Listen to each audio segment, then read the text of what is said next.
तसं त्या मोठ्या सुनीची बाजू घेत होता. नमस्कार नमस्कार शास्त्रीजी नमस्कार. या या या. आपले पवित्र चरण आमच्या घरी पडले. आम्ही स्वागत आहे तुमचं उपकृत आमच्या. झालो. माझा आशीर्वाद तुझ्यावर असो. बोला कसे काय येणे गेले शास्त्रीजी. आम्ही आता लगेच 2 दिवस झाले वेगळे झालेले. अहो पण आम्हाला कळवलं सुद्धा नाही वेगळे झालं तर तुम्ही. 2 दिवस झाले मग पत्रिका छापणार आहोत का? आणि लगेच आम्ही तुमच्या घराकडे येणार, पण तेवढे तुम्ही झालात ना. किरण आणि नारायणराव आला ना माझ्या सल्ला तुमच्या कामात. मग आता देऊ का तुम्हाला दुसरा सल्ला? हो शास्त्रीजी मग सांगा ना. आणि बघा आज जे दिवस उगवले आहेत ना हे केवळ तुमच्या सल्ल्यामुळे, आणि म्हणूनच आमचा पूर्ण तुमचा विश्वास आहे. मग सांगा ना लवकर दुसरा सल्ला. सांगताय ना? सांगा सांगा. सांगतोय का? सांगा ना. हो, या ना, जवळ या ना. मी अगोदरच सांगितलं आहे की किरणला तर पुत्र संतती होणार नाही, आणि ही सर्व संपत्ती कोणाची होणार? तो हरिभाऊचा मुलगा रवी. नाहीतर तो एकटाच वारस आहे ना या घराचा. तर मग याला आता काहीतरी उपाय सांगा ना. आहे उपाय आहे, पण तो करून घेण्यासाठी फार कठोर मन करावे लागेल. नाही उपाय करायचा असेल तर सांगतो. नाही, कशाला बोलतात? हे बघा मी अगोदरही तुम्हाला सांगितलंय.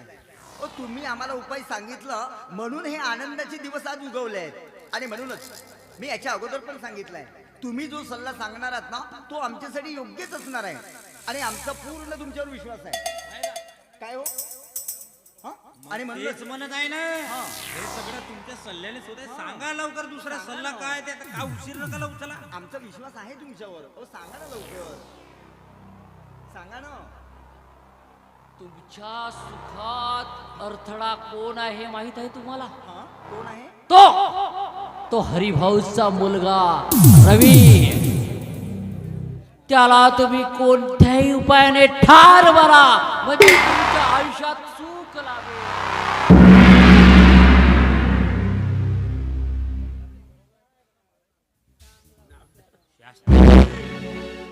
तुम्ही म्हणता ते बरोबर आहे, पण त्याला हार कसा मारायचं?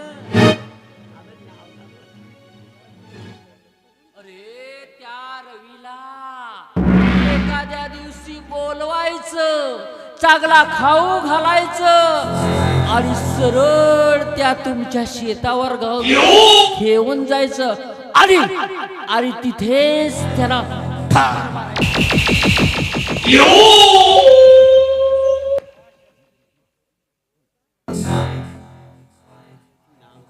वा वा शास्त्रीजी वा. ओ किती छान सल्ला सांगितलं बघा. ओ बघा ना. ओ या संपत्तीसाठी ही किरण देशपांडे वाटेल ते करायला तयार. मी म्हटलं होतं ना एक डाव या किरण देशपांडेचा, आणि पहिला डाव तर माझ्या नवऱ्याला मी माझ्या मोठीत घेतलाय, आणि डाव आहे नंबर 2. या देशपांडे घराण्याचा फुल दीपक संपवायचा आहे, अगदी कायमचा. मला हवा आहे तो फक्त पैसा.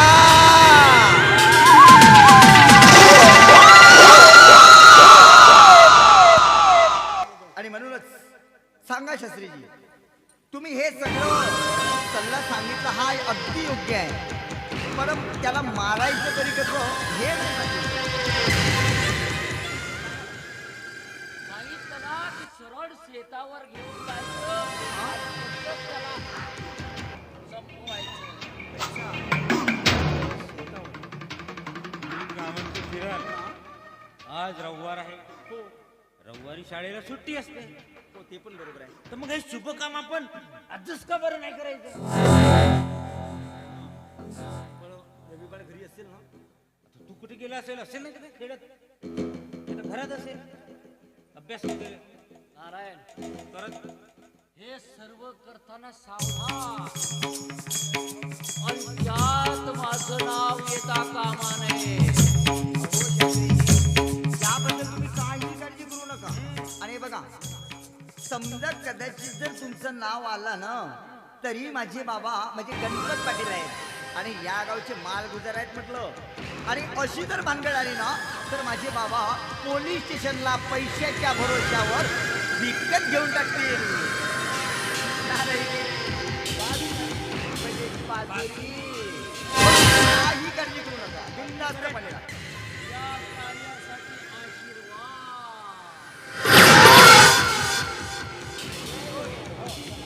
मंगली पाय हो. तर माझं मंगलच राहणार आहे. जय हो प्रभू. चलो करते हे गेम को सुरुवात. आपल्या बाळाचा आवाज द्या. चुका आहे.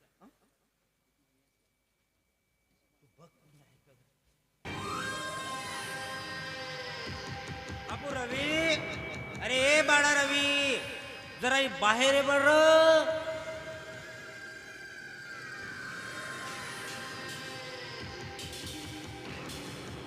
अरे ए बापू सोनुल्या, बाबा रवी,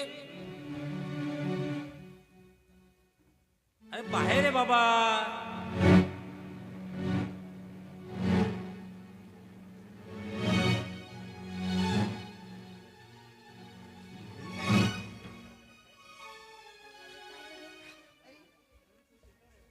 हा, आलास बाबा आलास. बाबा तू शेतावर येतोस का आमच्या सोबत? आज की नाही तुझी काकू आणि मी शेतावर जाणार आहोत आणि शेतावर जाऊन छान पैकी ज्वारीचा हुरडाभर भाजू आणि मस्त दोघे चुलते पुतणे काकू मिळून मस्त बढिया खाऊ छान आणि खूप एन्जॉय मजा करू आपण. ठीक आहे?